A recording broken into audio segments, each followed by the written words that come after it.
sabían que en lo que va del periodo de confinamiento en nuestro país, 209 mujeres han perdido la vida a causa de la violencia? Esta mañana tengo el gusto de saludar al abogado Rodolfo Aragones, quien va a ampliar un poquito más el panorama para las mujeres que son víctimas de violencia en este periodo de confinamiento por el COVID-19. Antes de iniciar, mi nombre es Alejandra Bautista y esto es Tribuna Vigila. ¿Cómo está, abogado? Muy buenos días. Alejandra, muy buenos días, ¿todo bien? El gusto es mío. Muchas gracias por invitarme a tu programa.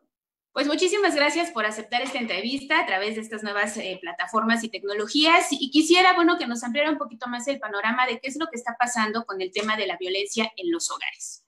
Claro que sí, con mucho gusto. Tú dime por dónde empezamos. Es un tema muy importante, muy delicado, y es importante que la gente tenga conocimiento de los instrumentos legales a su alcance que puede utilizar de manera ágil y fácil para evitar ser víctima de violencia o de seguir siéndolo si es que ya la está sufriendo. Así es, me salta un dato que dio la Fiscalía que durante pues este periodo, en el caso de Puebla, el delito más denunciado es el de la violencia familiar. ¿Qué es lo que está pasando? Porque muchos hombres están escudándose de que el tema económico, el encierro, las dificultades que se han presentado por el tema del COVID, los han orillado, digamos, a vivir en este entorno de violencia contra las mujeres, pero también contra los hijos.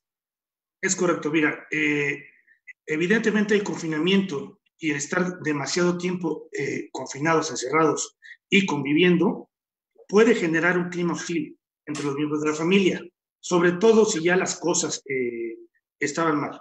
Esto puede suceder en una familia tradicional entre el padre y la madre, el padre y los hijos, la madre y los hijos, etc. Pero también puede suceder y está sucediendo en el caso de padres separados, ¿sí? De alguno de los padres que tiene la guardia y custodia con el niño, ¿sí? En ese sentido es importante recalcar que si bien la mayoría de los tribunales y juzgados están cerrados, no lo están para temas urgentes. Y dentro de los temas urgentes está el tema familiar y el tema penal. ¿Por qué? Porque quien ejerce violencia, esta debe ser vista tanto desde el tema en un juzgado familiar como desde el tema de la fiscalía para sancionarlo por la comisión del delito que está cometiendo. ¿De acuerdo? Ok, en este punto quisiera hacer una pausa porque si alguien es víctima de violencia, ¿qué protocolo debe seguir? ¿A quién debe acudir como una primera instancia? Son tres elementos fundamentales.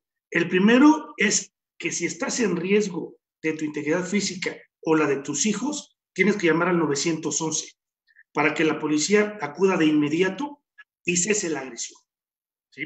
Porque es muy probable que en ese momento tú no puedas salirte, sea a la fiscalía o sea a un juzgado familiar, a presentar una denuncia y una demanda correspondientes. Esto lo podrás hacer después. En ese momento lo más importante es ponerte a salvo. Y para ponerte a salvo y frenar al agresor, a través del 911 la policía te tiene que apoyar, tiene que acudir inmediatamente a tu domicilio a frenar la agresión.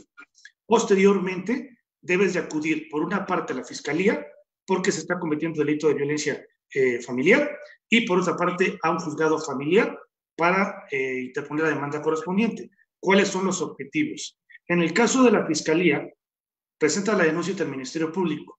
El idóneo es el Ministerio Público especializado en delitos sexuales y violencia familiar, que está ubicado en la 10 Poniente 414, en el centro del pueblo, ¿sí? Ahí, inclusive verbalmente, puedes ponerle al Ministerio Público en los hechos de lo que está siendo víctima, con apariencia de delito, para que él tome las medidas de protección correspondientes, ¿sí? Y tiene que ser de forma inmediata. Esas medidas pueden incluir la prohibición de acercarse o comunicarse contigo, como víctima, por parte del agresor, la limitación para asistir o acercarte a tu domicilio, la separación del domicilio, ¿sí? La prohibición de realizar conductas de intimidación, la vigilancia del domicilio de ti como víctima y hasta la protección policial de la víctima en su domicilio. Eso es lo primero. Lo segundo, porque esta violencia también repercute a mediano plazo en las condiciones de la guardia y custodia y visita y correspondencia de los niños, tienes que acudir a un juzgado familiar de tu jurisdicción, es decir, si vives en San Pedro Cholula, están los juzgados de Cholula, de Puebla, así en cada uno de los distritos. Eso sí, tiene que estar asesorado por un abogado, porque la demanda entra de manera urgente, pero es una demanda que se presenta por escrito y que puede tender de la misma forma a separar al agresor del domicilio familiar, el juez va a separarlo o a depositar a los menores y a las víctimas en general en algún domicilio concreto al que el agresor no se puede acercar para que estas conductas no continúen, ¿correcto? Esas son de manera básica las tres vertientes que tienes que utilizar: 911, fiscalía de forma inmediata con la denuncia y un juzgado familiar para lograr ya a mediano plazo la guardia y custodia tuya y de tus hijos, si es que también están siendo víctimas de la agresión o de la violencia. Y hay que recalcar que en Puebla se han puesto en práctica algunos programas. El 911 tiene esta línea de mujer segura, incluso con una aplicación. La Secretaría de Igualdad Sustantiva de Género también puso a disposición un número telefónico. Pero ¿qué tan eficaces son los programas cuando vemos que a lo mejor unos funcionan o las líneas telefónicas están abiertas de lunes a viernes? Pero el sábado y el domingo. El 911 sí está abierto las 24 horas del día y ahí te tienen que apoyar de forma inmediata, ¿sí? Tal vez es uno que tengas más a la mano en la noche, ¿sí? Porque es un 911 que trabaja para la comisión de cualquier delito, no solamente la violencia contra las mujeres. Y efectivamente estamos iniciando en este tema de la violencia contra la mujer. ¿Por qué? Porque el 7 de julio de 2017 hubo una resolución del gobierno del Estado que se negó a emitir la declaratoria en materia de violencia de género contra las mujeres. Eso pasó hace casi 3 años, pero justo el 8 de abril de este año, la Secretaría de Gobernación Federal notificó al gobierno del Estado la resolución por la que ahora sí se determinó la emisión de la declaratoria de alerta de violencia de género contra las mujeres en 50 municipios de Puebla, ¿sí? Como consecuencia de esta declaratoria, y a partir del 8 de abril, el gobierno del Estado tiene que emitir 45 medidas que en los próximos días el gobernador tiene que dar a conocer para que los municipios en los que se emitió la declaratoria de manera ágil provean a las mujeres el acceso a la justicia y que se evite que siguen siendo víctimas de esta violencia que está agravándose de una forma exponencial. Ok, ahora que ya sabemos que se van a poner en marcha estos mecanismos, que hay lugares donde las mujeres puedan acercarse, bueno, pues, ¿qué pasa con los hijos y con las hijas para garantizar su bienestar en el aspecto emocional, físico, económico? Es un tema muy importante que estás comentando, porque si bien los adultos manifestamos nuestro estrés y nuestra ansiedad de una forma más clara, inclusive hasta la puedes platicar con tu esposa, yo en mi caso con mi esposa, etcétera, los niños pueden estar sufriendo estrés y hasta ansiedad como consecuencia de este confinamiento, pero no lo demuestran ni lo transmiten tan claramente. Esto se puede ver con falta de sueño, falta de apetito, mal humor, exceso de llanto, que lo vemos como un berrinche, pero no es un berrinche, es una forma de manifestar su estrés. ¿Qué están recomendando? Primero, no lo sobreexpongas ni a noticias ni a redes sociales. Y eso va también para los adultos. Si bien es cierto que como adultos tenemos la obligación de estar informados y en consecuencia de ver las noticias a diario, aunque no son noticias agradables, no debemos caer en el círculo vicioso de estar viendo lo mismo y lo mismo y lo mismo, y hay gente que está viendo las noticias primero de las 7 de la mañana, luego las de las 8, y en la noche vuelve a ver lo mismo a las 10:30 de la noche, ¿sí? Estás sobredimensionando y estás saturándote con malas noticias. Ve lo básico tú, y a los niños, aléjalos de redes sociales y de noticias porque les causan estrés. 2, los niños van a tener dudas, ¿sí? A sus preguntas, acláralas, pero perdón la redundancia, sé muy clara en la forma en la que le contestas sus dudas, sus preguntas, porque los niños, claro que se dan cuenta de lo que está pasando, tal vez no en la dimensión, y tienen dudas sobre eso. Tercero, y es muy importante, en la medida de lo posible, crea una rutina, ¿sí? Si logras crear una rutina que evidentemente no es la misma a la que estábamos acostumbrados, pero la logras crear, esta tiene que involucrar todos los aspectos, que es un aspecto social familiar de juego, aspecto educativo, aspecto de tareas, aspecto deportivo, en la medida de lo posible. Es necesaria la actividad física. Tenemos que ver la manera de que todos tengamos esa actividad física a la que estábamos acostumbrados, ¿sí? Y pues en general es eso, ¿no? Tenerlos tranquilos, no andar dando palos de ciego, que un día haces una cosa y al otro día no haces nada. Hay que seguir la rutina, ¿sí? Básicamente es esto. Importante garantizar este cuidado para los menores que muchas veces, bueno, pues están viviendo con la mujer, están viviendo con su mamá o con algún familiar cercano, el círculo de la violencia. Y también quería preguntarle, abogado, ¿qué tipo de violencia hacia las mujeres ha predominado en Puebla en los últimos años? Decíamos estos datos de la Fiscalía al iniciar la pregunta, pero supongo que hay, la entrevista, perdón, pero supongo que hay también otras variantes, otras vertientes. Las dos más importantes son la violencia de género y la violencia familiar, que no es lo mismo. ¿Qué es la violencia de género? La violencia de género, en el caso de las mujeres, es que te violenten por el simple hecho de ser mujer. Y eso no se limita a la casa. Eso puede suceder en una dependencia de gobierno, en el colegio, en el súper, en la tienda, en cualquier lugar. Hay personas que por el simple hecho de ser mujer las agreden. Y esa agresión no tiene que llegar a lo físico, ¿sí? Puede ser física, verbal, patrimonial, psicológica o en cualquiera de sus vertientes, porque todo te afecta, ¿sí? Esa es una, la violencia de género.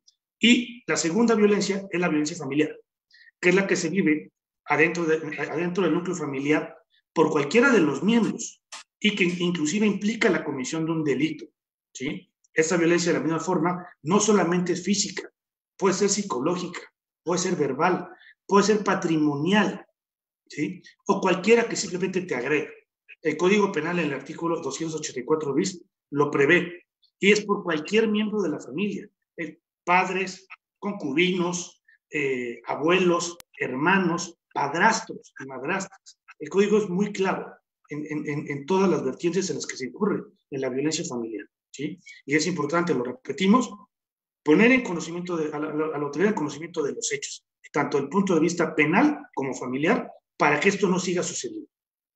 Ok, y a propósito del tema, ¿la violencia verbal, es decir, humillaciones, insultos, están tipificados como delitos? Así es, el artículo 284 bis del Código Penal para el Estado de Puebla lo prevé expresamente, no se limita a la violencia física, también considera la psicológica, la patrimonial y la verbal. Por supuesto. ¿Y cuál es la sanción? ¿Perdón? ¿Cuál es la sanción? Son de 2 a 8 años de prisión y algunas prisiones más. Es decir, sí implica una pena privativa de la libertad. Ok.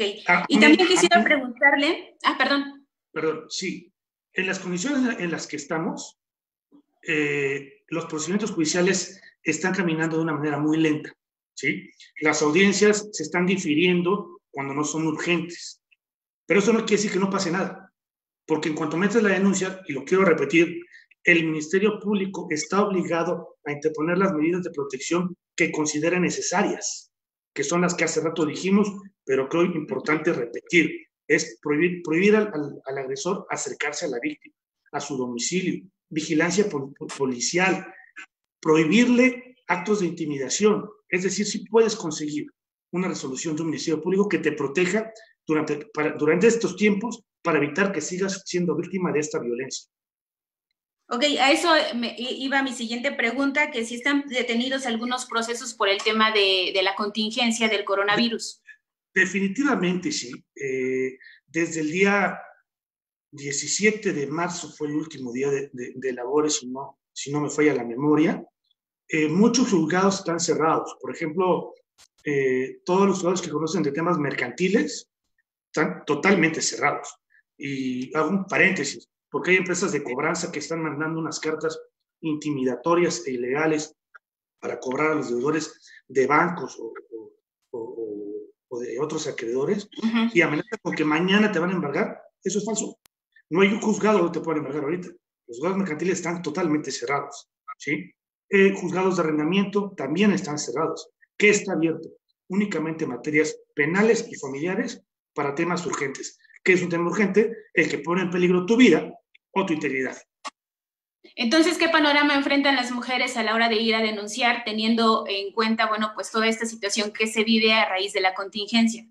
El tema de la violencia familiar o de género es un tema urgente. El Ministerio Público está obligado a recibir la denuncia y a decretar estas medidas.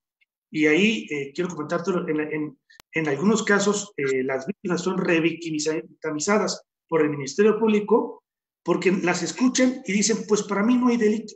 No le reciben la denuncia y en consecuencia no se decreta ninguna medida. Pero el Ministerio Público está obligado a recibir la denuncia. Si no lo hace, procede la queja. en todas las dependencias de la Fiscalía están pegados los números telefónicos en los que puedes quejarte del servidor público si no te atiende como es tu derecho. Y tienes que hacerlo para obligarlo a que hagas lo que es su obligación. ¿Y cuánto tiempo lleva a una mujer a hacer una denuncia? Ya una vez que se decidió a ir a la Fiscalía General. No te digo que va a tardar 10 minutos, pero sí en una mañana logras la interposición de la denuncia. Seguramente lo logras y qué bueno que tocas el tema. Lamentablemente sí tenemos que ser nosotros quienes estemos impulsando a la autoridad. ¿Qué quiero decir? Si tú no vas al Ministerio Público a decirle cómo vamos, el Ministerio Público no lo va a hacer solo. Tienes que presionarlo, pero sí lo logras. Y es importante tu vida y tu integridad.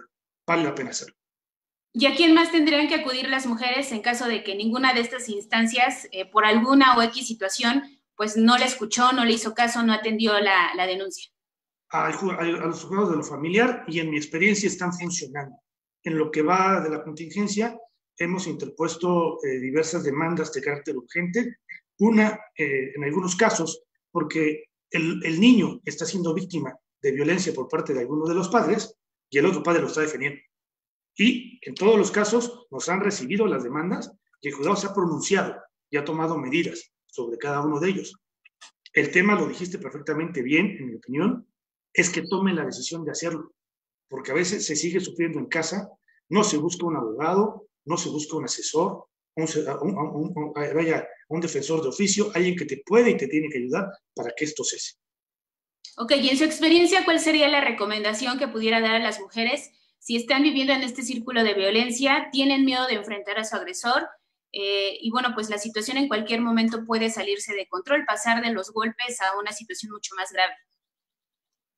Tienen que asesorarse.